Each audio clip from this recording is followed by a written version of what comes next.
So I have a question for everyone. Like, how many of you on the call are already eating a plant-based diet? All right, so there's a mix. How many of you are interested in eating, more of a plant-based diet? I'd assume that's, maybe why you're here. Maybe type in the chat, like, um, as a percentage of your diet, like at this point, where do you think you are in terms of how many plants you eat in a day, whether it's, 10%, 50%, 100%. I'd love to see the variations.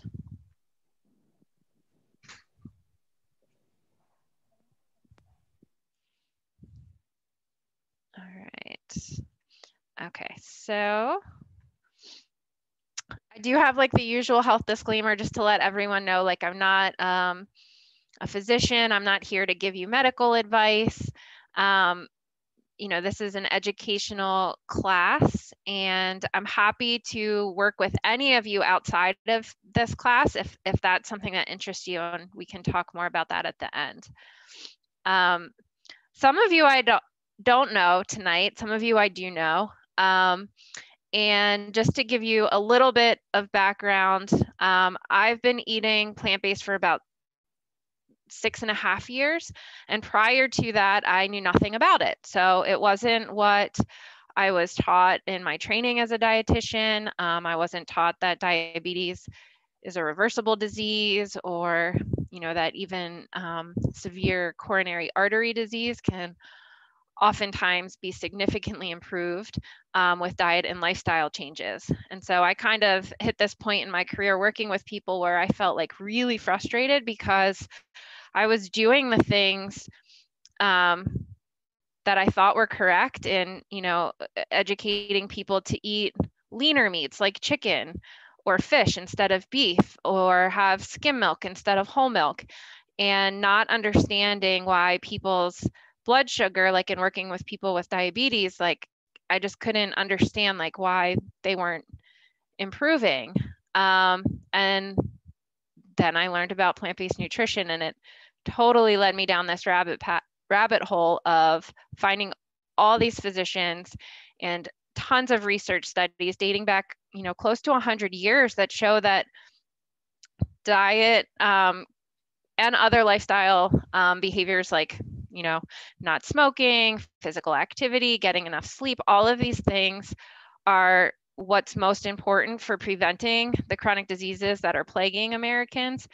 And oftentimes, many of those conditions, even autoimmune diseases, can be reversed, or at least people can no longer suffer with symptoms. So it's amazing, and I feel really fortunate to know about this now. So my husband that you see in the picture, like he adopted this way of eating. He had significant improvements in his health. And, we're out climbing mountains. We're really active. I'm a runner, and I've run 8 marathons. I've done 1 ultra marathon, all fueled entirely by plants. So I'm not saying that to brag. I just like to let people know, like, you don't have to eat meat to be an athlete. And that's me running. I've run the Boston Marathon 3 times, and I placed in the top 1% of all women. So there are over 10,000 women that run the Boston Marathon. And 2 of the times I ran, I placed in the top 1%. So I find eating this way is like, gives me an added edge. I'm certainly not the youngest competitor out there. So I just hope that you'll all come, like if you're not eating plant-based and you want to know more, that you'll have an open mind, because you really never know like what might happen or the results you might get if you don't try it. And it's one of those things where like changing your diet, especially with adding in more plants, like what do you have to lose? Like there's no harm in doing it. All right. So I am a member of the American College of Lifestyle Medicine, which is an evidence-based practice of helping people and families and communities learn about the power of all of these different lifestyle components and strategies for improving health and maximizing health outcomes. And so tonight, of course, we're going to focus on the healthful eating, and the American College of Lifestyle Medicine strongly advocates for a predominantly plant-based diet, as do many other professional health associations. So here's what we're going to cover. We're going to go over, what the normal American diet is and the evidence for a plant-based diet. And then we'll talk about some strategies, and hopefully some of you on the call who have adopted a plant-based diet can chime in and give, your talk a bit about your experiences and things that helped you in your journey to changing your diet and what you achieved as a result. So diet is the number one leading cause of disease, disability, and death in the United States. So an overwhelming amount of chronic disease incidences can be totally prevented by a healthier diet.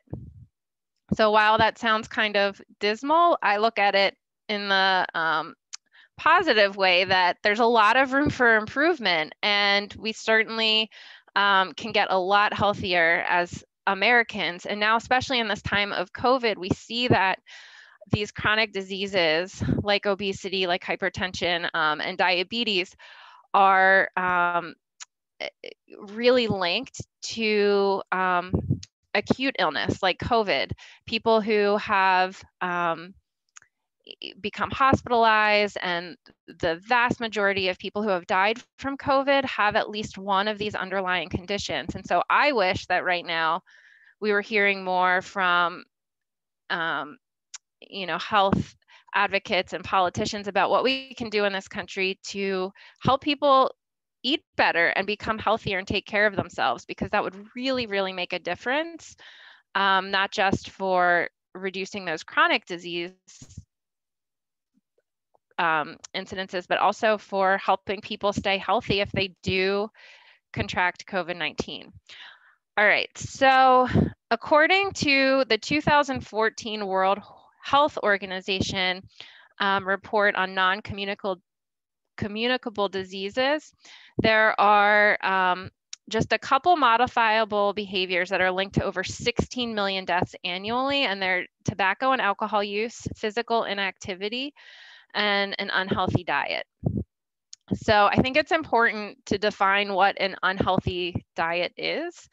And according to the World Health Organization, that's one that's low in whole foods like fruits, vegetables, whole grains, and legumes, and high in processed foods, animal products, refined sugar, and salt.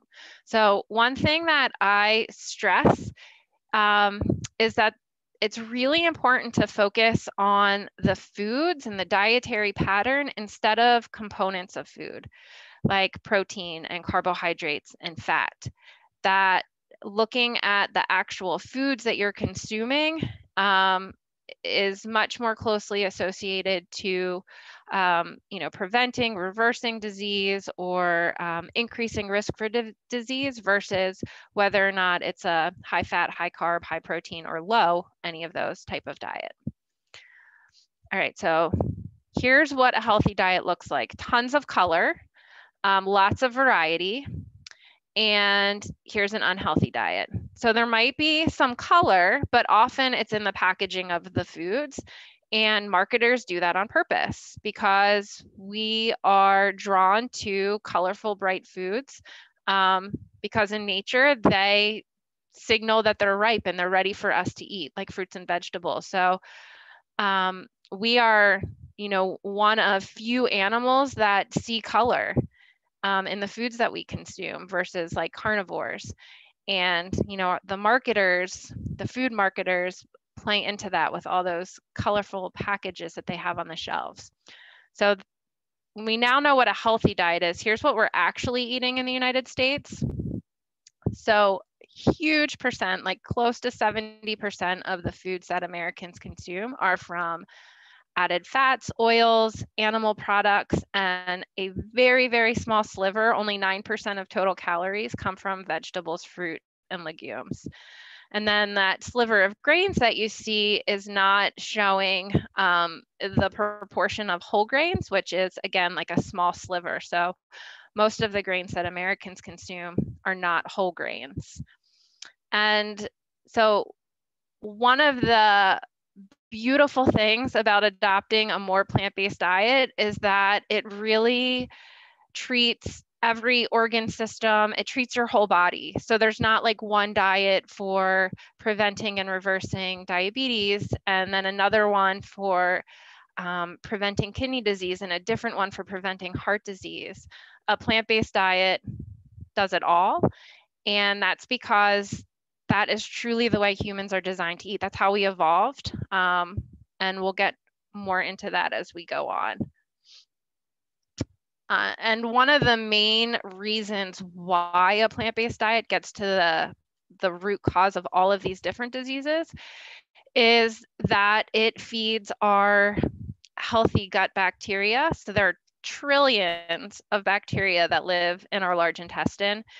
And we want to be feeding the probiotic bacteria because they do a lot for us and for our health. And everything that we put into our mouth, reaches our large intestine and feeds different types of bacteria. And the probiotic bacteria eat fiber. And we're going to talk more about the importance of getting fiber in our diets, but that's one of the reasons those bacteria release compounds in fermenting the fiber in the food that we eat that do so much good for our health. They play a huge role in our immune function.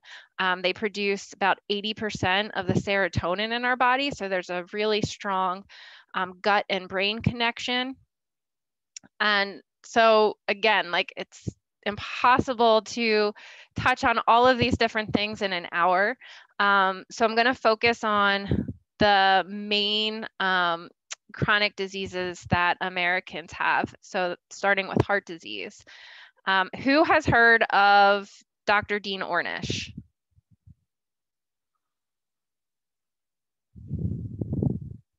Okay, so some of you have, some of you haven't. He is a pioneer in lifestyle medicine. He was the first to do a randomized clinical trial. He's out in California with patients who had coronary heart disease. So they had an artery that was significantly blocked, and he randomized them into this experimental group where they were making lifestyle changes, like adopting a low-fat vegetarian diet, walking daily, not smoking if they were smokers. And there's a huge mindfulness component to this program as well to help manage stress, like mindfulness meditation. And the control group was just told to continue on with their care. And then he followed these people for a year.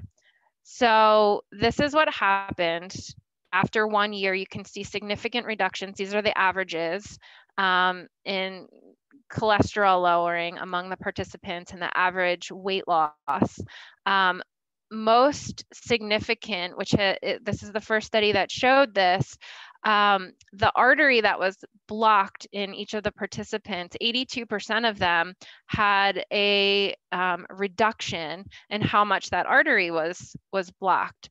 So it was showing that without use of medications, without use of surgeries, stent placements, that it's possible to reduce that plaque buildup within the arteries just from making lifestyle changes.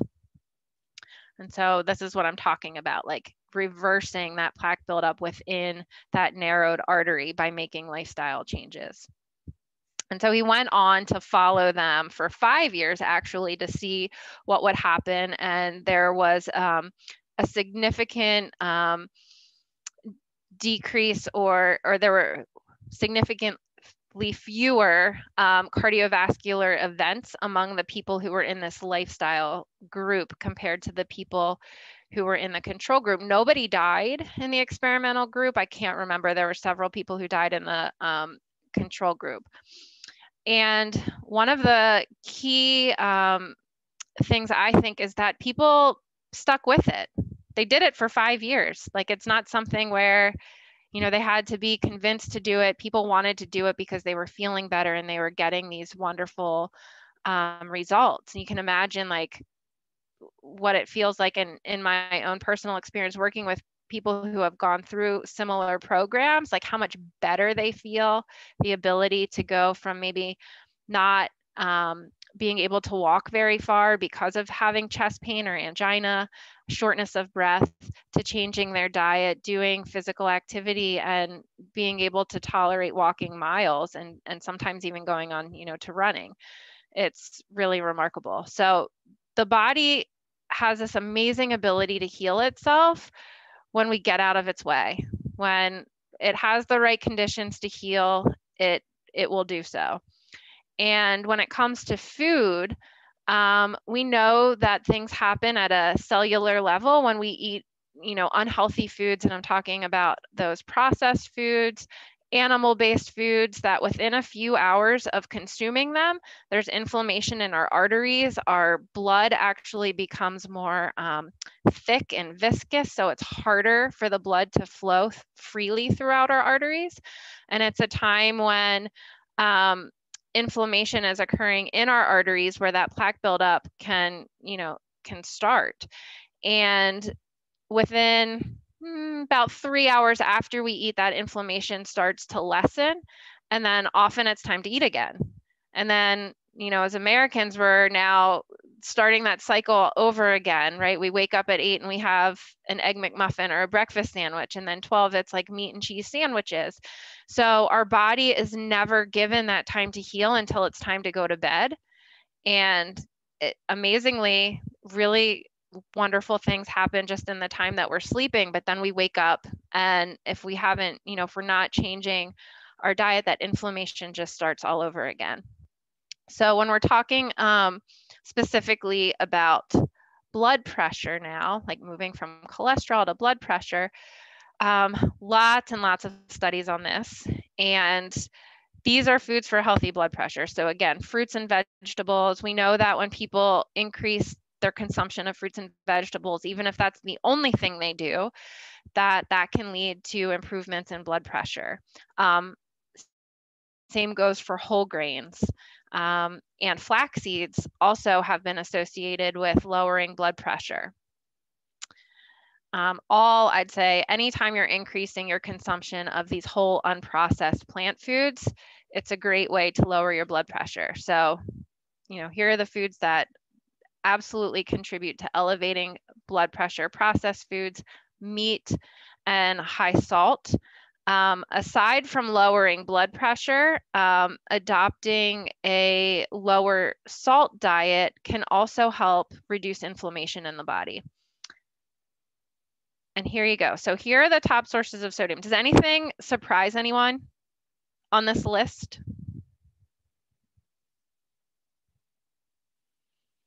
It kind of amazes me that breads and rolls are as high in sodium as they are. And I guess because as Americans, we eat so much of them, that's why it's top of the list. It's not necessarily saying like they have the most sodium, but when you look at the amount of all of these foods that people consume, they don't taste salty to me. But if you look at the food label, you can, you know, and start to pay attention to the sodium, I'm like, wow, there really is a lot of sodium in bread products. But everything on this list is a processed food and or a animal-based food. So anytime you're choosing whole plant foods, you really don't even have to think about the sodium because they don't contain sodium or they have very low quantities of sodium. And we do need some sodium in our diets for sure.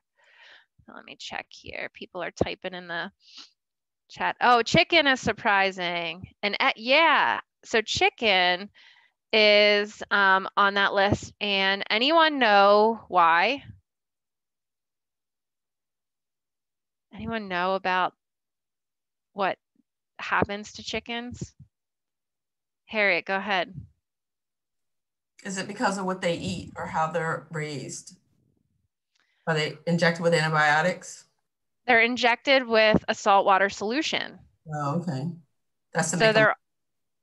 Yeah, plump them up, right? Now they weigh more. You're getting less chicken per pound for the price. So it's a way to, you know, kind of inflate the price there. And eggs and omelets, that might be also because of what goes into them, especially with omelets. Like, what do people put in omelets? Cheese. Yeah, and cheese is really high in salt. All right. So this is one of my favorite studies because it looked at sedentary people, so people who exercised less than 1 hour per week and ate a standard American diet. So here's the cool thing. Researchers had to find people, they wanted to control for weight. So everyone in each of these groups was a healthy weight. So they found people who didn't exercise and ate a crappy diet who were not overweight and compared them to people who were endurance athletes eating a standard American diet. And by endurance athletes, on average, people were running 48 miles a week, and they had done so for 21 years. Compared to sedentary plant-based eaters who, so again, exercising less than an hour per week, but eating a very strict plant-based diet. So 0 animal-based foods and no processed foods either. And this is what's cool. So what do you expect? Like, who's going to have the highest blood pressure? The people who sit on their couches and don't eat well, right? And still, so I think it's interesting, like their blood pressure isn't that bad. They're in the pre-hypertensive range. And I think that because they were, that probably being in a healthy weight range contributed to that. And here are those endurance athletes. So better, right? But I would think like, man, you're running 48 miles a week. That is a lot of running, and your blood pressure is not normal, the top number at least. And then here's what happens when people are eating an entirely plant-based diet. So this is just one example of a research study, but so many studies on food and blood pressure. And by far, when people adopt a plant-based diet, blood pressure improves beyond what happens if you reduce salt. I mean, sure, that can help. Beyond what happens when people increase, you know, fruit and vegetable consumption, and that can help as well. But a 100% plant-based diet beats out all of them. All right, so now we're going to move into diabetes, and I would say just looking at insulin resistance, which is the underlying cause of type 2 diabetes, not type 1 diabetes. Type 1 diabetes is entirely different. That's an autoimmune disease. But prediabetes and type 2 diabetes actually manifest because of a buildup of fat inside the liver and inside the muscle cells. And so oftentimes people are taught wrongly that it's because of carbohydrates and that carbohydrates are the enemy and you shouldn't consume carbohydrates because your blood sugar is high. So if you just stop eating carbohydrates, your blood sugar is going to go down. And that is not true. This is what's going on. This little cartoon is kind of showing you the inside of a muscle cell. Those brown blobs are mitochondria. So mitochondria are organelles in your cells. Think of them as the furnaces. So they take the glucose or the sugar that's in your bloodstream and they want to burn it for fuel. And glucose is your body's preferred source of fuel. Like that is what humans are designed to run on. It is the only fuel that your brain can burn. And what happens with diabetes is that these yellow blobs, which are depicting fat, there's just too much. So your muscles and your liver aren't meant to be reservoirs for fat storage. And when they become laden with fat, it interferes with the communication of insulin. So you see insulin depicted as these keys here. So let's say you ate dinner before our meeting tonight.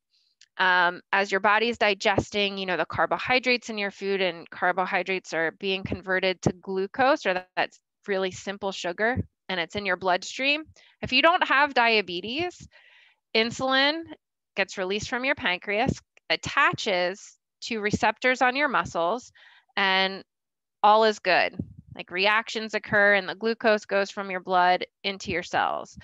But when you have too much fat stored inside your muscles, that communication breaks down. So you're still secreting insulin, but those enzymatic reactions that need to occur don't, or not to the extent where the amount of glucose that should enter your blood enters your muscles does. So the glucose stays outside in your blood, and that's why you develop prediabetes or type 2 diabetes. Does that make sense?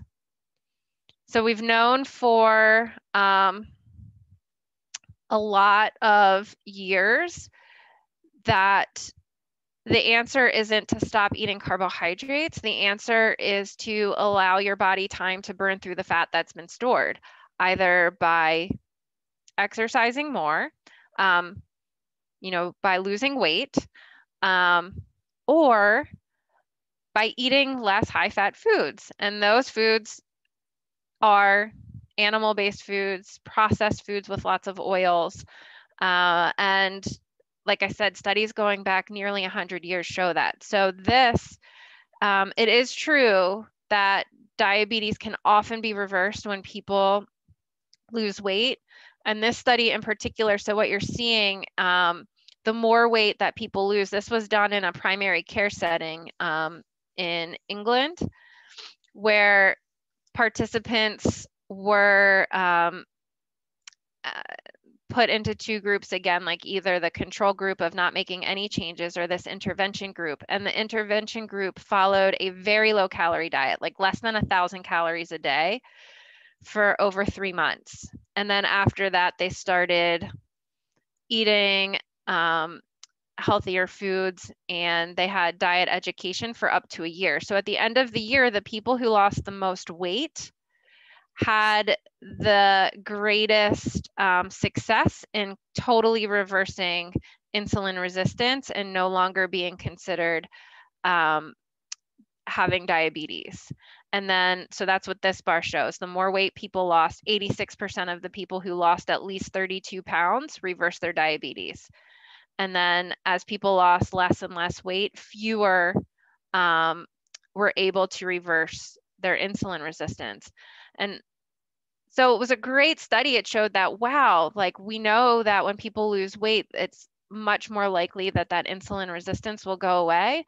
And I looked at the study and thought, oh my gosh, that sounds terrible. Like who wants to eat, 850 calories a day, and how sustainable is that?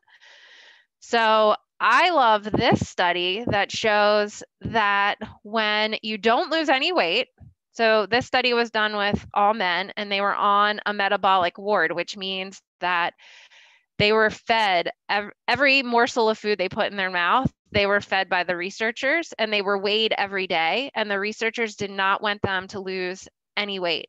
And these men, some of them had diabetes for over 2 decades. And on average, they were taking 26 units of insulin a day. And so they ate super high fiber diet, meaning lots of plant foods, and very, very low in fat, especially saturated fat. And here's what happened. So huge reductions in insulin requirements, and over 50% of the participants were totally off insulin at the end of the study, even though they, many of them, like I said, had diabetes for decades. So how long do you think that took? 30 days. 30 days? 6 months. Okay, check this out. 16 days. What?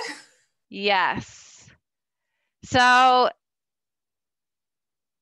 that is like so mind-blowing and so powerful. And it also happened on a metabolic ward. So like in the diabetes class that I teach, I let people know, like, yeah, if you don't have the challenges of going to work, of having a family to cook for, of going into the break room and having donuts or like whatever, right? Like if somebody is giving you every bite of food that you eat every day, it's easier to get those results because you're not doing the work, right? You're just eating what's provided to you. But we do know, and I've seen it in the practice where I work Progressive Health of Delaware, that, you know, it's very possible for diabetes to be reversed in the majority of people. Sometimes if people have diabetes for a very long time and it's not been well controlled, damage is done to the beta cells in their pancreas that produce the insulin. And that damage, you know, when it gets too severe, cannot be undone. So it is wonderful when people have pre-diabetes to start working with them then, because it's absolutely a 100%, you know, possible for people to not develop type 2 diabetes with lifestyle changes. So dietary fiber is a really good marker of a healthy diet, but again, that's just one component of food. So to me, it's like, okay, if we know somebody's eating at least 65 grams of fiber a day, that means that they're eating a huge amount of whole plant foods to get that much fiber in a day. And that amount of fiber is often like a benchmark in studies of diabetes reversal. People are getting 65 or more grams of fiber a day. And it's also associated with a reduced risk of heart disease and different types of cancers as well. And even with autoimmune diseases, when people increase their intake of dietary fiber, people have great benefits in symptom reduction. So what foods have fiber? All of these do. All whole plant-based foods, and some processed plant foods do too, but usually not to the extent that you will get from the whole food itself. Fruits and non-starchy vegetables have a very high water content, so they tend to not have as much fiber as your starchy foods like potatoes. Potatoes are actually packed full of a specific prebiotic fiber known as resistant starch that's like really, really wonderful for your gut health, as are beans and lentils and peas and whole grains. And often they're the foods that people are avoiding because they're high in carbohydrates, like specifically when they have diabetes, and they are some of the healthiest foods on the planet. So here are your no fiber foods. Animal-based foods have 0. Oils have 0 fiber. So processed foods made, you know, with sugar has 0. I should add that to this list. So those highly refined foods are often very low or void of fiber as well. So who has heard about like the keto diet or a low carb diet? Has anyone tried it? I have a girlfriend that just informed me last week she's going on this and her doctor approved it. I think the doctor should be shot. Anyone else? Well, that's a good, so Mary brings up a really good point. Like doctors tend to not know much about nutrition, and they will tell you that themselves. I'd say the exceptions are the doctors that are certified in lifestyle medicine, because that means that they've studied it, and in order to pass that board certification, they know a whole lot about it, and they really enjoy talking about it with their patients as a strategy for improving their health. But as far as a low carb diet being a good strategy for diabetes, it's not. There are really big concerns. One is that with diabetes, it's treating that symptom. Like you're only treating the high blood sugar, right? You're not getting to the root cause. So if you just stop eating carbohydrates or take in very few in a day, your blood sugar will be low, but that doesn't mean that you're reversing that underlying insulin resistance. And studies show that it increases risk of all-cause mortality following a ketogenic diet. So there's only one group of people where a keto diet is beneficial, and that's for people, that's actually how it started, for people who have seizure disorders and medications don't work for them.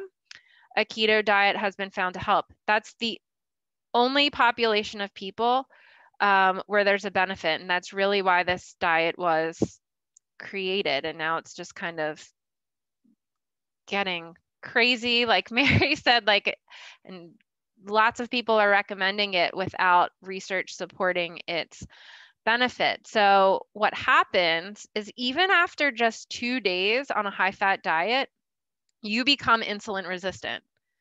And so what this graph is showing you on the bottom is the amount of minutes after a meal. All right. So you start off here fasting, and the two different lines here are what happens after somebody's eaten a high fat diet just for 2 days, and then they are given like a glucose challenge test. Has anyone ever had to do that? Like, I know when I was pregnant, I had to go and you drink like a bottle of really sugary, it's like orange soda, and they check your blood glucose at a couple different time intervals to see if you have gestational diabetes. And that's what they're doing here. So the group that ate high fat for 2 days, blood sugar goes up way over 200 after an hour of eating a high carbohydrate meal. Whereas the people who were fed a high carbohydrate diet had normal spikes and reductions in blood sugar. So that's what we do in our practice. We have people come to us and say, oh yeah, I'm doing this keto diet. My diabetes is gone. We'll say, go do a glucose tolerance test. And guess what? Their diabetes isn't gone. When they're challenged with carbohydrates, their blood sugar goes very high. So one of the concerns that people bring to me about adopting a plant-based diet is that they're not going to get enough protein. Anyone feel that way or worried about that? Okay. Some are saying no, some are saying yes. I want to like assure you that it is so easy to get enough protein. For some reason, it is this nutrient that is like put on a pedestal in America as being like the most important thing. There's a lot of myths out there about protein. Go ahead, Harriet. I think for me is figuring out what plant foods have protein, and so I just finished October. I decided not to eat meat, and so I made it through, and then November 1st, I had some chicken salad, and I'm not like gung-ho to raring to go back to eating a lot of meat. I just, I felt a little different, not a whole lot different, but my concern is what plant-based foods do have the protein in them, because I'm battling an autoimmune condition too. So that's another reason why I'm looking into this. Awesome. All whole plant foods have protein. Okay. And if you're getting a variety of them every day, so even vegetarians and vegans in the United States tend to get more than the RDA for protein. And certainly like the person eating the standard American diet is getting on average about twice as much protein as the RDA, that recommended daily allowance. So these are just, I put together some like simple meals with small portions, like a half a cup of oatmeal with cinnamon and raisins and like a soy latte, 17 grams of protein, or, black bean burrito and some steamed broccoli, like just to show you. And the quantities I used were small portions. That there's protein in all of these foods. And so if you eat a little bit, and on average, like these meals here would be enough protein for a woman. A man might need a little bit more. Someone who's really active might need a little bit more. And so you're going to eat more. But you don't have to do anything special to get enough protein. And I think it's nice to understand, like, well, what the heck is protein? And it looks like this, like it's like a string of beads, and each bead in the string represents a different amino acid. And there are 20 amino acids that build the proteins that humans need to survive. Like absolutely, protein's essential for life, for all life. And 9 of those 20 amino acids are ones that we have to get from our food. Our body doesn't build them. So where do we find those 9 essential amino acids? So really what we need are amino acids. Our bodies can take the amino acids from our food and use them to build different proteins, and it recycles like our bodies are so smart. So we need to find those amino acids. Where do we get them? Ta-da! They're made by plants. So there's not an animal on the planet that makes any of those 9 essential amino acids. Plants are nutrient producers, and animals like us, we are nutrient consumers. And so every whole plant food actually makes all 9 of those essential amino acids: broccoli, bananas, apples, black beans, like you name it. If it's a whole plant food, it contains all 9 of those essential amino acids. It might contain, which is something that was not known decades and decades ago. And I feel like some people are not caught up with the science, but we know that plants produce all 9 of those essential amino acids. And so if you were to eat nothing but broccoli, or if you were to eat nothing but potatoes, as did a man that you can find on the internet, he ate nothing but potatoes for an entire year, and maybe like a few condiments that he allowed himself. Didn't develop a protein deficiency because he was eating enough of them to get enough calories. It's really, if you're getting enough calories and you're eating whole plant foods, you're getting enough protein. The other thing is like, well, why do we need protein? One of the main reasons is for growth. And at what stage in our life are we growing the most rapidly? It's when we're an infant. Like that first year of life, we triple our birth weight. You know, the first 6 months we double it. Like there's no other stage in human development where we're growing as fast as we are as an infant. And the perfect food for human babies is breast milk. And if you have 100 calories of human breast milk, how many come from protein? Very few. Yeah, it's like this blew my mind. 5 to 8. That's it. It's only 5 to 8% protein at that point in our life where we're growing the most. So guess what? All whole plant foods, or almost all of them, some might be a little bit higher, but almost all are about 5 to 8, like about 5 to 8% of the calories in them come from protein. So I think it's just so cool the way nature works. Like when we eat the foods that nature intended us to eat, we get enough protein without even having to think about it. But this is just another example, like just to show you some simple foods, how much protein is in each of them, right? Like even strawberries have a little bit of protein. So at the end of the day or at the end of a meal, when you add it all up, it's more than enough.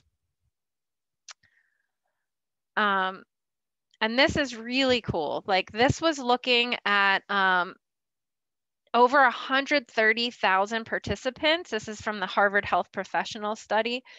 And they found that when you replace just 3% of calories in your diet that come from animal-based foods with plant-based foods, this is how significant, the disease risk reduction is, or mortality reduction is, just by replacing a very small percentage of animal-based foods with plant foods. So that's like swapping, 3 ounces of chicken with a half a cup of black beans. That adds up a lot over time. And the largest organization of nutrition professionals in the entire world has a position paper stating like a plant-based diet is adequate at all stages of life. So I hope that gives you some reassurance that you're going to get enough protein, and without really having to plan special meals or combine different foods, just eat a variety of plant foods. That would be my suggestion. So again, like with cancer, I feel like many professionals in the healthcare industry are doing a large disservice to patients who have cancer by not informing them about diet. And this very large research institution says, you know, a diet that revolves mostly around whole plant foods is best for cancer prevention. And a lot of times, at least in my experience working with patients, they're not being told that. They're being told, oh, eat whatever you want, get the calories that you need. And even when undergoing certain therapies, like they might work better if you're eating a healthier diet. So one cool research study looking at prostate cancer, which is, you know, very common among men in the US, was by Dr. Dean Ornish. So the guy we talked about with heart disease used that same protocol that he used for heart disease in men who had prostate cancer. And what they found is that, again, after a year, the men who were following that lifestyle intervention program had a reduction in their prostate-specific antigen, which is a blood marker of, you know, prostate cancer growth. So it went down without any treatments, without any drugs, just by making lifestyle changes, whereas the control group saw an increase in the PSA. And when it comes to breast cancer, which is the #1 cancer cause of cancer deaths among women in the US, these 3 strategies alone reduce breast cancer risk by 62%. So alcohol is very closely linked to risk of breast cancer, and having excess body weight is too, because it produces more hormones like estrogen. So achieving a healthy weight is a wonderful, wonderful way to reduce cancer risk. And we're going to jump into that soon, like good strategies for weight loss that are healthy, that aren't necessarily like following a diet. Processed meats are group 1 carcinogens, and that was declared back in, I think it was 2014 by the World Health Organization. So that means there's enough studies that show that processed meats not just increase the risk of colon cancer, but they actually cause it. And there's a dose response relationship. So the more processed meats that people consume, the greater their risk for developing colon cancer. And then red meats like beef and lamb and pork probably cause cancer. So especially when people come to me and have family histories of colon cancer or are eating a lot of these types of foods, you know, that might be a great first step to eliminate those foods in particular for reducing cancer risk. There's also a lot of myths about soy. It does not cause cancer. It actually is protective. And when I say soy, I'm talking specifically about whole or minimally processed soy foods, things like edamame, tofu, tempeh, miso, soy milk, not the processed foods made from like soy protein isolate that might be used in like protein powders or faux meat products, but you want to stick with the foods that are most natural, because that's when you get the benefit of the isoflavones, specific antioxidants in soy foods that are protective against cancer. One of the correlations with dairy consumption is increased cancer risk, specifically reproductive cancers like prostate cancer and breast cancer. And so I like to show this picture, like, what's cow's milk meant to do? Like, it's meant for a baby cow, and its purpose is to make that baby cow grow just like a baby human grows very rapidly. A baby cow grows even more rapidly in that first year of life, even within the first several months. So cow's milk, like all mammals' milk, has hormones in it for growth. And we don't need them ever. Like as humans, we never, ever, ever have a need to drink milk from another mammal. And that is another thing that I often recommend people do, is cut dairy out of your diet, even if it's just for a week or 2 weeks, and see how you feel. the majority of people on the planet develop lactose intolerance at some point of their life because we have no need to produce the enzyme lactase to digest lactose or the sugar in mammal milk. And especially people of color have very high rates of lactose intolerance. So it's quite unfortunate that in the US, the dairy industry is as powerful as it is, and recommending that people consume all this dairy when there's zero need for it. It does not increase bone health either. So totally false. There's zero correlation between dairy consumption and strong bones. Okay, so we're going to kind of shift gears here. Does anybody have any questions or comments so far?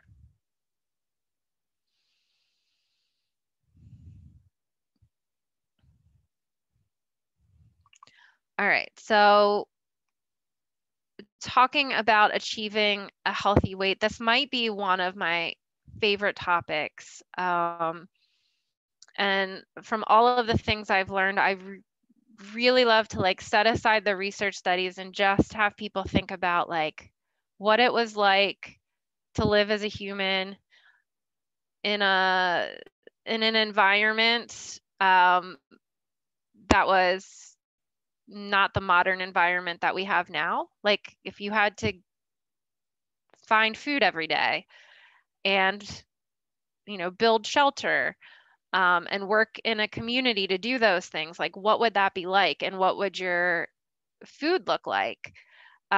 It's so different from the environment that we live in today. And for the majority of time that humans have inhabited the planet, we lived in a time of scarcity. So it's really just been for, a couple hundred years that we've had greater access to food, not even a couple hundred. And I point that out because, here's a more natural food environment compared to today. Our food environment has changed dramatically, but our brains have not. And when we lived in an environment like this, our brains rewarded us when we found foods that were more calorie dense. So if we were able to hunt down an animal, which took a lot of work, that's more calorie dense than, the tubers and the leaves and the berries that we might be gathering. And so our brain always releases some dopamine when we eat. And dopamine is that like feel good chemical. But when we eat more calorie dense foods like meat, or if we found some nuts, perhaps they're more calorie dense, our brain releases more dopamine. And that is a great survival mechanism because that allows us to form a memory of that food, to remember it, to remember, how we found it, where it was, what we did to catch it, whatever, so that we can do it again and survive. And our brains still do that today. Our brains release dopamine when we find calorie dense foods. And now the calorie dense foods in our environment are like manufactured to really stimulate that release of dopamine so that we crave them, we want to buy them more often. It's a great marketing strategy. And maybe you can attest to that. Like, have you ever not been able to stop eating broccoli? Right? Or like compared to Lay's potato chips, right? Isn't that the one that has the slogan, you can't eat just one? Like, there's no fruit or vegetable that has that slogan. There's a much different relationship people tend to have with processed foods versus whole plant foods. So there's lots of things out there that, diet plans, all these things that people do to lose weight. And, by and far, they don't work. Unfortunately, the research shows that, close to 95% of people who diet and want to lose weight, aren't able to keep weight off for a significant period of time. And I think that's one of the reasons is that these are all totally unsustainable and they're not your diet. Like from a psychological standpoint, when you're doing something else that another person created, like you don't have ownership over that. So I think it's really important for people to establish like their own plan, like doing some experimenting and finding what works for you, and using your results to help you refine your plan over time. I also think there's a way easier way to lose weight, and that is using a concept called calorie density. And calorie density is just where you compare food by weight and compare the amount of calories in the same amount of different types of food. So like if you have a pound of broccoli, how many calories are in that pound? Well, only about 100. If you have a pound of oil, like olive oil, how many calories are in that pound of olive oil? About 4,000. So 40 times more calorie dense, and you don't have to eat the entire pound. Like 1 tablespoon of oil, which is what you're seeing in this picture, right? Like a small amount of oil has more calories than the entire pound of broccoli. And the oil doesn't take up much space in your stomach. It doesn't activate your stretch receptors that tell your brain that you're full. It doesn't activate nutrient receptors that tell your brain you're full. So that's what all of these wonderful whole plant foods do. Because they're high in fiber, because they're bulky, they take up a lot of space in your stomach. That helps tell your brain that you're full. I'm going to email you all a better calorie density chart after the call tonight, but you can just kind of see the difference. To me, it's a really simple way to classify foods and to make food choices throughout your day. If weight loss is a goal, just choosing more of the low calorie density foods is a really good strategy. So it's a positive focus on adding in foods versus taking away. These are all the foods considered low in calorie density. So what the research shows here is like, it's impossible to eat too many vegetables in a day. You can't do it. Like no one can eat 20 pounds of vegetables in a day. You're on average, people eat about 3 pounds of food in a day. So there's no way that you could ever overconsume vegetables. You also don't want to make them the only food that you eat because they are so low in calorie density, you'll be hungry. Fruits are also extremely low in calorie density. So despite a lot of myths out there about fruits being high in sugar, or I don't know, fruits should be avoided for a number of reasons, the research shows the exact opposite, that fruit consumption is very closely correlated with lower disease risk, all types of disease risk. And so for women, especially, I recommend getting at least 4 servings of fruit a day, because that's associated with a reduction in breast cancer risk. And I do have that asterisk there. So dried fruits, much more calorie dense because the water's been taken out. So it's not to say they're bad. It's not to say you shouldn't eat them. It's just they're more calorie dense. So you'd want to be more mindful of the serving size, whereas whole fruits, eat as many as you want. Potatoes, my favorite foods on the planet, I think, are low in calorie density, and they are super satiating. So these are foods that really help fill you up for few calories.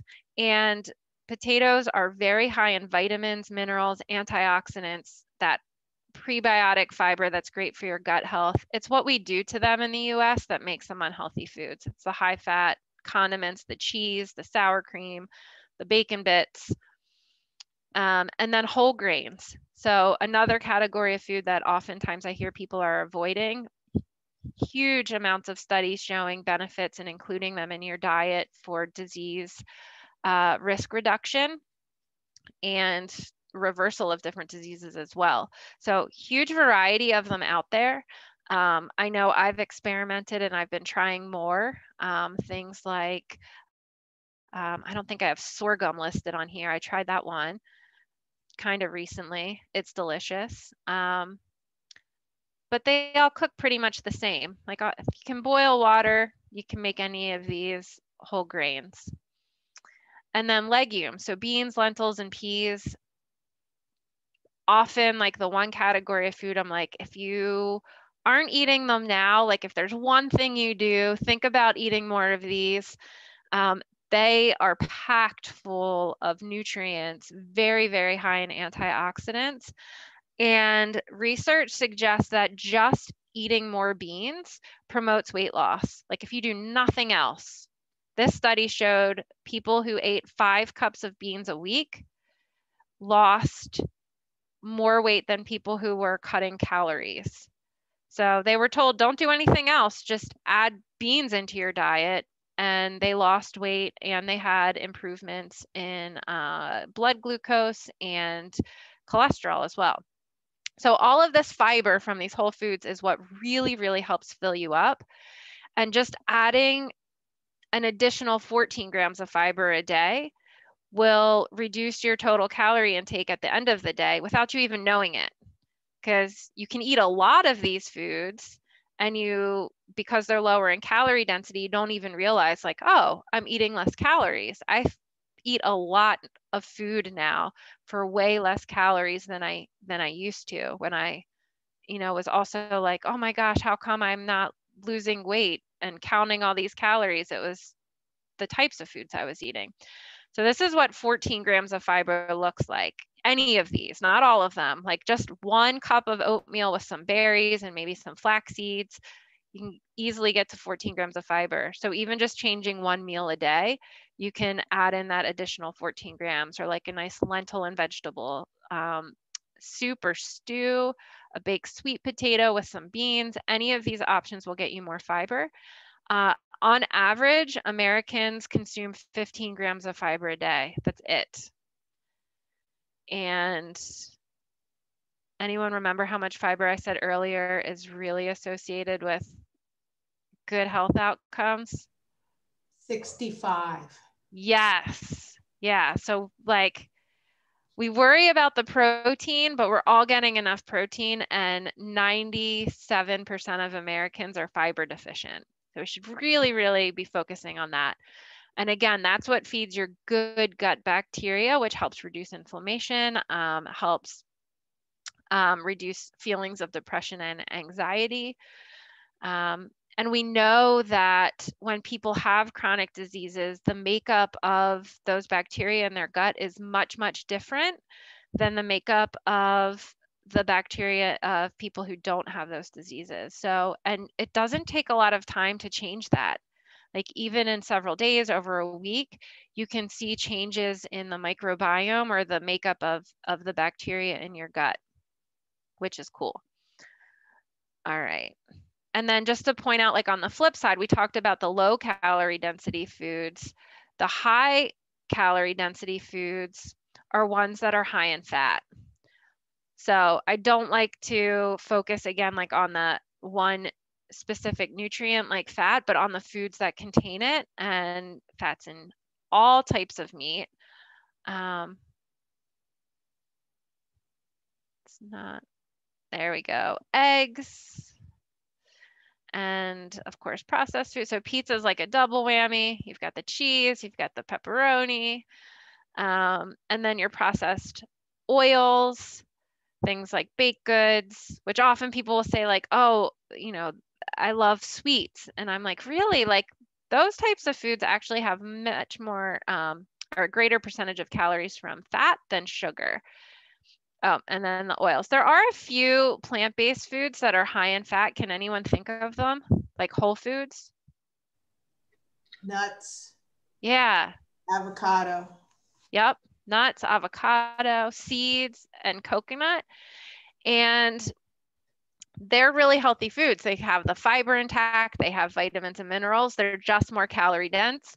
So if weight loss is a goal, my recommendation there is think of them as condiments, because they are very, very healthy foods. It's just like, in that natural environment, if you were foraging for nuts, like, and you found some, how many could you eat if you had to like get them out of a tree or off the ground, get them out of the shell? Like some of them wouldn't be good. You couldn't eat that many. That's my point, right? Like now we can go to Costco and get this giant bag. We don't have to do the work for them. But if we had to do the work, like in that natural food environment, we wouldn't eat many in a time. So think of them as condiments, kind of how nature designed them to be for us. And I love to point out that, you know, the so-called lean meat, skinless chicken breast is pretty close to beef when you're looking at fat as a percentage of calories. So chicken is not a lean meat, totally false. And especially for lowering cholesterol, when people switch from eating beef to chicken, we don't see reductions in cholesterol with that change alone. And this might be part of the reason. Like when we look at the way chickens are raised now, they are bred to be ginormous. So oftentimes they have heart attacks before they even make it to slaughter because they can't walk and their heart is under so much strain. They're also going from birth to slaughter in, you know, a couple of months. It's really not a natural process at all. Anyone want to take a guess at how many chickens we eat in America in an hour? This is the other thing. Like, if it's a lean meat, we should be really healthy in America because we eat 1 million chickens an hour. And like, not seeing health improvements, you know, in the consumption of beef has gone down in the US, but the consumption of chicken increasingly goes up and our health isn't improving. So these are places in the world, these are the blue zones. There are 5 places in the world where there are the highest amounts of people who live to be at least 100 years old, and they are thriving in these places. They don't have chronic disease, they are active. And so they've been studied. There's several books on the blue zones that are really awesome. And surprisingly, one's in California, because that's where, anyone know why? The Seventh-day Adventists live in Loma Linda. You got it. Yeah. So, and as part of their faith, they tend to eat more plant-based. There are definitely different levels of adherence to a plant-based diet. They have a very strong sense of community, as do all these places. They move every day. They're just more active, and they refrain from drinking, from caffeine, from tobacco. But as far as the diet goes, this is what some people look like in those blue zones. Like, there's a great video that I can send. It's only a couple of minutes of women who live in Japan who are all, I think the average age is like 95. Like, they look amazing. And this is what they eat. So they may have different types of foods in each of those regions, but their dietary pattern is very, very similar, 95 to 100% plant-based. So it's not that they're eating 0 animal-based foods, but they're very seldomly consumed. And the majority of their calories are coming from, you know, fruits and vegetables and those legumes and whole grains. It might just be like in Costa Rica, it's lots of black beans and rice and tropical fruits, whereas in Okinawa, Japan, it's purple sweet potatoes and other types of vegetables.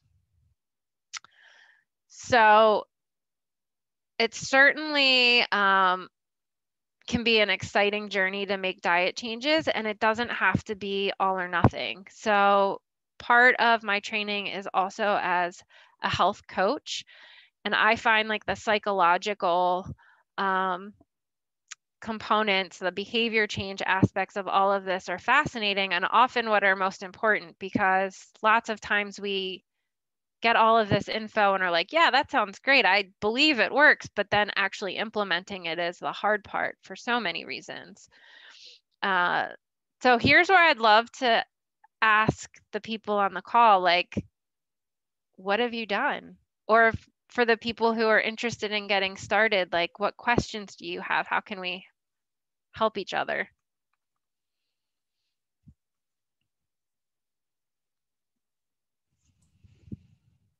Like I said in the beginning, I kind of don't know where to start, because I like meat, and so giving it up for 31 days I did I did well. I did really well. But then on the flip side of that is the dairy. I am an ice cream aholic. I love ice cream and I love yogurt. So like, you know, what do you do?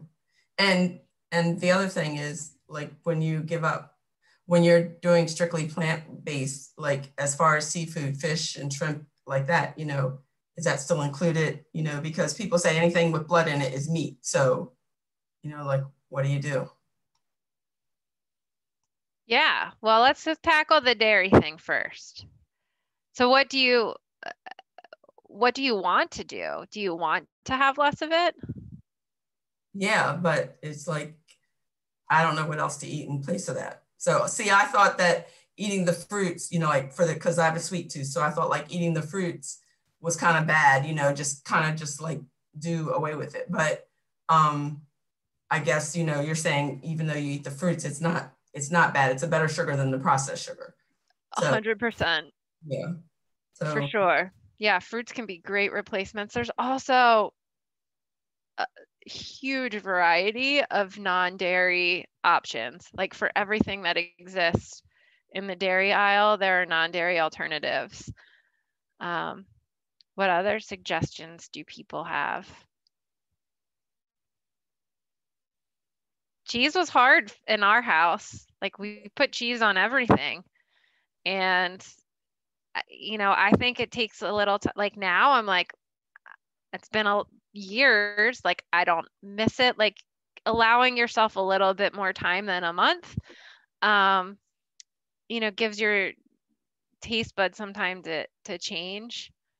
Where you really just, I don't know, can other people attest to this? Like Mary, do you miss it anymore?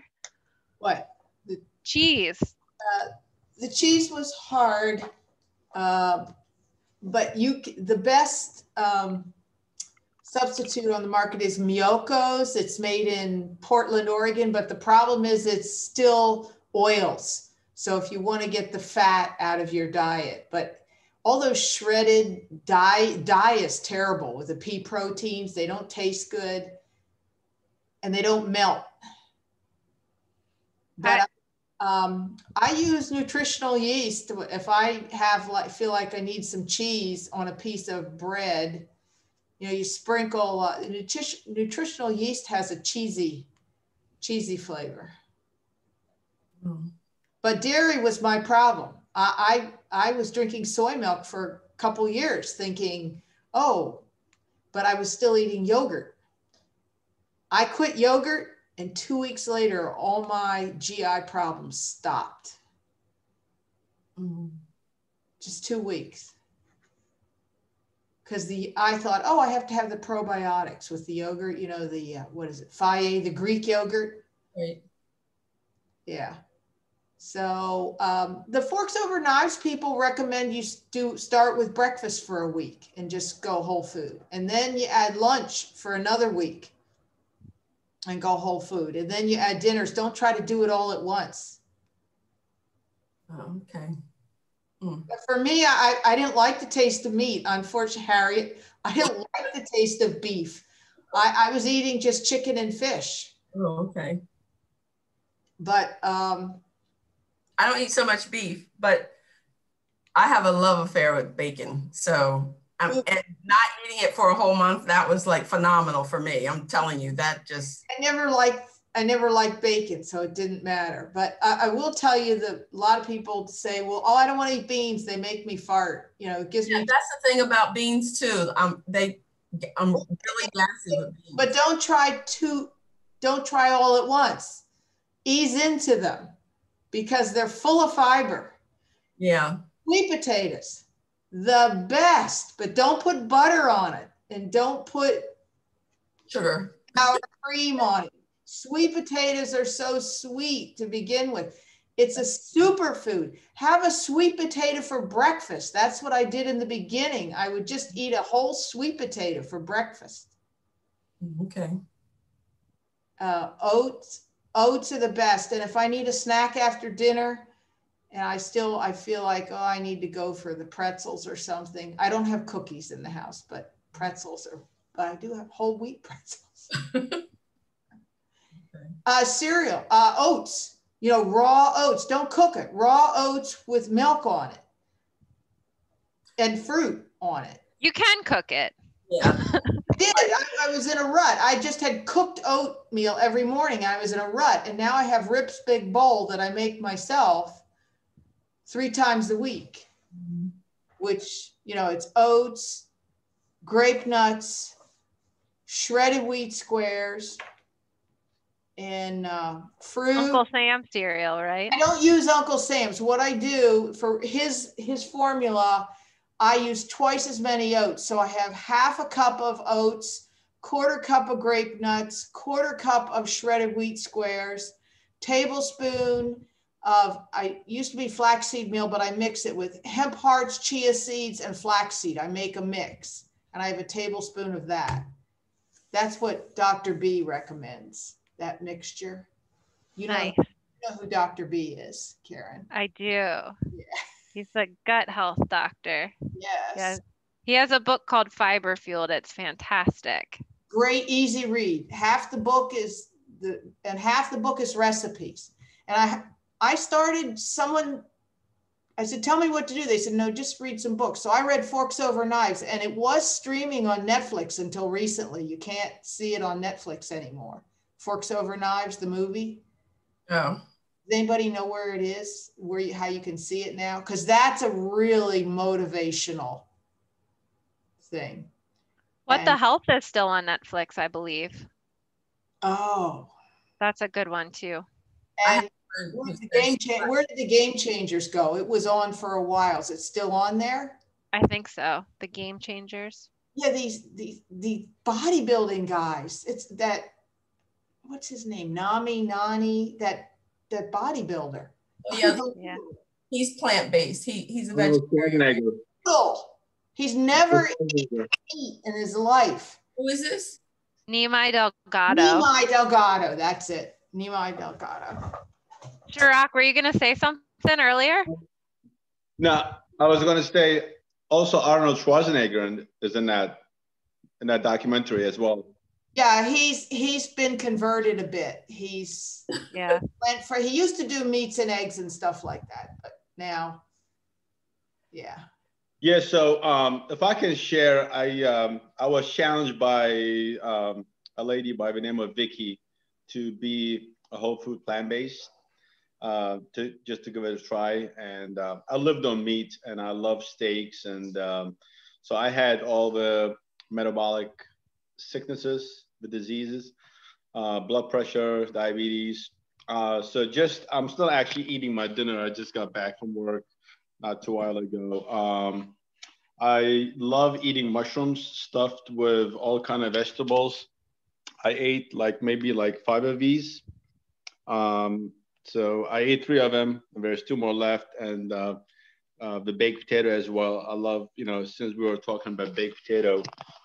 So I eat so much and I'm still losing weight. And so I gave it a try for a week, not to have any meat or any dairy product. And I've been meat-free and dairy-free for 4 months now. And I'm loving it. Okay. So what about the gut health? Because I've been reading that a lot of autoimmune diseases come from this leaky gut, but nobody wants to treat leaky gut. They can't tell, the doctors can't tell you how to deal with it. I have vitiligo, and looking at pictures from, let's see, this is 2020, 2016, it's like night and day. I've lost over 75% of the pigment in my body. And that's only been in the last 4 or 5 years. So I know they say stress, is a contributing factor, and your diet, but my diet really hasn't changed a whole lot, but the stress factor did. So can, doing the plant-based thing, can that help change it? I don't even know where to begin with that. It's kind of overwhelming when you start reading stuff about it. And yeah, so what about the leaky gut thing? Is a plant-based going to help that? Yes. Okay. Absolutely. I really recommend the book Fiber Fueled for you, especially because it even has like a plan in it for getting started and how to add in more fiber, like Mary said, like gradually, so that you don't have that huge, or to reduce gas and bloating from going to so much fiber. Like it gives you instructions on how to do it in a good way. It's written by a gastroenterologist. So this is like his thing. And it's a wonderful, wonderful book. I think that would really help you. And yeah, just getting the bacteria in your gut to be like taken out, like for the probiotic bacteria to flourish. Because what happens with leaky gut is that compounds are actually created, well, like the junctions in they're called tight junctions in the lining in your intestine, which is it's a very, very thin barrier. Those become weakened. And then these endotoxins that are created, especially when we eat meat and these animal-based foods, that's what enters your bloodstream because those tight junctions are weakened from inflammation. And those endotoxins are what cause like that triggers inflammation. And so to reduce that, like it's awesome that you're already doing it, Harriet. Like you didn't have meat for 31 days. Did you feel better? Yeah, I did. And when I had chicken the other night, I could tell a difference. I told my sister that. I said, my bowels were different, and yeah, I felt different. Yeah, I felt a little different. So at first, not eating it, but then when I put it back in, I was like, it's not the same. So tonight I went back and I had my eggplant Parmesan and my pasta and broccoli. So yeah, I didn't eat any meat tonight. So awesome. There's tons of, oh, go ahead, Mary. Well, I just wanted to tell Harriet, the reason I went to whole food plant-based is from GI problems. Mm-hmm. I wasn't pre-diabetic or anything like that. And as I said, once I finally got off all the dairy, mm-hmm. A lot of that cycle cleared up almost immediately. And my goal was not to lose, I didn't plan on losing weight. I was eating a huge amount of food compared to what I had been eating. I mean, just because I went by Dr. Greger's Daily Dozen and I tried to get everything in a day. And I lost 10 pounds in less than a year. And I wasn't even trying to do it. Okay. And I was full. I was eating so much food, beans and fruit and grains. And that's what I did. That's what really helped me was the Daily Dozen. I used that the first couple months I was on it to see to make sure I was getting what I should get. The only thing, Karen will tell you, the only thing you need is B12. You have to take a B12 supplement. Yeah. Well, I do take that. I take a B12 vitamin, so. Awesome. I'm gonna email everyone on the call like a great list of resources too, and I'll include that Daily Dozen that Mary. It's an app. It's an app on your phone. It's so easy to use. And yeah, until I had memorized all of what I needed, I went by that. That really helped me know what I was eating every day. And it's wonderful because it focuses on the types of foods you're eating and not like counting calories or grams of anything. It's just like, did you eat berries today? Give yourself a check. Right. I'm sorry, I missed that. What were you saying? There's an app called the Daily Dozen that is great because it just emphasizes your eating whole foods, like not tracking calories, but like, did you eat beans today? Did you eat green leafy vegetables? Did you have whole grains? And as you eat, you just give yourself checks, like you hit the little boxes and you try to get as many boxes as you can in a day. And it's okay if you don't get all of them. It just is a great way to incorporate them and like be mindful of it. Okay. And I'm here, like I work at Progressive Health of Delaware a majority of the time. And if you live in Delaware or Maryland, your insurance often covers those sessions. Yeah. And I'm doing like all telehealth right now too. And if you don't live in Delaware or Maryland, then I do have a private practice as well. But you know, if anyone wants to set up a session with me, feel free to give me a call or email. I'd love to work in a more individual basis or refer you to some of the, we run a lot of group programs as well. And some of them, we have like monthly support programs too that are totally free and open to anyone. So I'm happy to give people more info on those. Thanks everyone. I hope this was informative and helpful. Anyone have any questions? It was helpful. Thank you. It was really good. You're welcome. It was great to see all of you. Yeah. Thanks for coming. And yeah, just let me know. I'll follow up with some resources for you, but feel free to reach out if you have questions or want to meet individually.